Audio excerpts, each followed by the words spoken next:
Ripple's bank charter, BlackRock and Franklin Templeton tokenizing real-world money funds on the XRPL, a MiCA-compliant stablecoin already announced on the XRPL, and that's just what's confirmed. When we start getting into the speculation, that's where stuff really goes crazy. Welcome back. In this video, I'm going to cover the confirmed XRP partnerships and catalysts that you need to be aware of, as well as the speculative whispers that could send this completely over the edge. This is not financial advice. This is public information and research that I have performed. You can derive your own opinion. I am not a financial advisor. But I don't even need to talk about any partnerships to begin with. I'm just going to start with Ripple itself. Back in July, they filed to get their bank charter and they're pursuing their federal master license. That is scheduled to be ruled on at the end of this month. That may change because of the government shutdown. Let's hope not.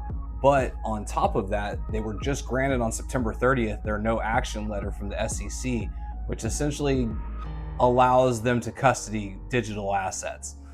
This is the first step towards, a big stamp of approval of legitimacy. And honestly, I think it's a nod to the fact they're going to be a bank here in the near future, but that's just my opinion. Franklin Templeton and DBS launched a tokenized US money market fund on the XRPL. BlackRock and Van Eck, they integrated RLUSD into tokenized funds through Securitize. This is institutional capital flowing into the XRPL.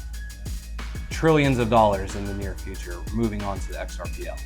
So we just covered the tokenization projects with Franklin Templeton, DBS, BlackRock, and Van Eck. But let's not forget about their other partnerships. SBI, Bank of America, Santander, Standard Chartered, PNC, American Express, MoneyGram. They touch traditional finance everywhere, as well as the CBDC pilots they ran in Bhutan, Palau, Montenegro, Colombia. It's not going to end. This is only moving forward, and it's getting faster as we build steam.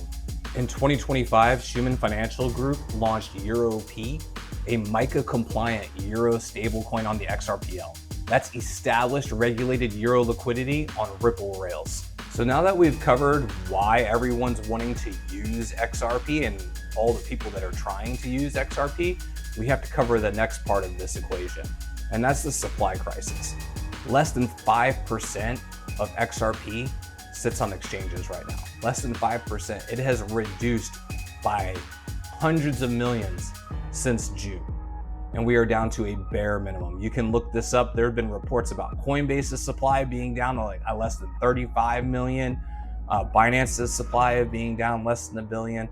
There's a very, very limited amount of XRP left on exchanges. You can do that own research if you like. That's public knowledge. It is everywhere at this point.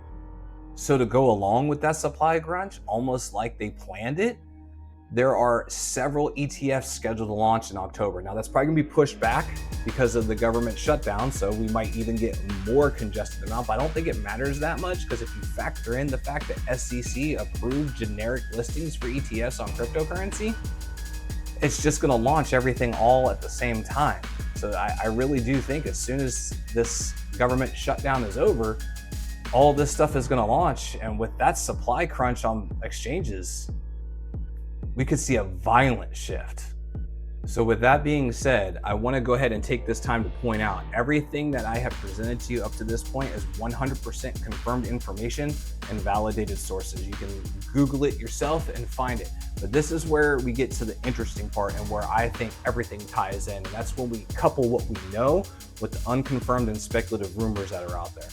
First one being the biggest one is Swift partnering with Thunes to integrate into Swift's network. Again, this is unconfirmed, but if this is true, that is trillions of dollars moving on to the XRPL. That would be massive. The second thing is there are also rumors that BlackRock may use the XRPL for its liquidity layer of tokenization. We've seen announcements of this, but it hasn't been confirmed yet that that's going to happen. But we have seen in the past when there's been interviews and discussions between Brad Carlinghouse and Larry Fink, they joke that it's almost like an ongoing joke that they can't talk about their business dealings. So I'm almost being willing to guarantee that BlackRock is one of the 1,700 NDAs that fall into Ripple's NDAs there. This next part isn't really speculation.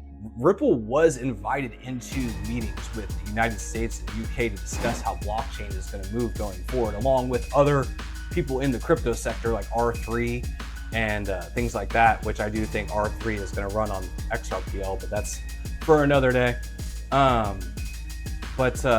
Yeah, so I mean, that's not really speculation. That happened. The only thing we can really speculate is what is going to come from that. And I can't imagine why they would invite Ripple into that meeting if they didn't plan on using Ripple. But we can discern for ourselves. The next probably biggest thing is there is a claim that the European Central Bank may launch a digital euro on the XRPL and potentially a central bank digital currency, a CBDC. So there's a lot of talk of euro. Ripple is huge in the Asia Pacific, everybody. And they're expanding to Europe as well as they're taking over Africa. What else? Goldman Sachs and Ripple. There's speculation that Goldman Sachs has ties into Ripple through the World Economic Forum channels. I mean, come on, we know at this point. They're the only partner listed at the World Economic Forum that's a cryptocurrency. And they've piloted CBDC programs a bunch along many of those countries. I connect the dots. There's also whispers that Bank of America is already testing RLUSD internally for payments. It's natural that there would be testing and things going on that they haven't announced and made public. Again, this isn't confirmed, but it definitely would not surprise me at all. So what do we know? We know confirmed Ripple is a win. Franklin Templeton, BlackRock, SBI, DBS running CBDC pilots. There's no way this is going anywhere but up, especially if you factor in ETFs and the bank charters. I'm not going to give any price predictions, but this is my favorite cryptocurrency for a reason, and its utility and its partnerships.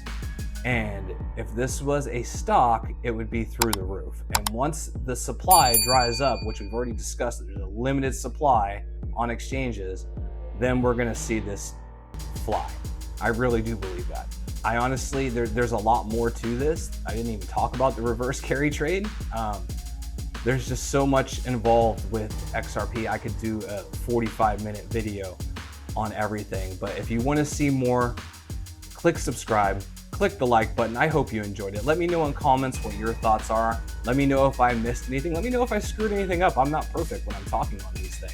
I hope you guys enjoyed the video. I hope you all take the time to do your own research and take care of yourselves. I'll see you on the next one. Later.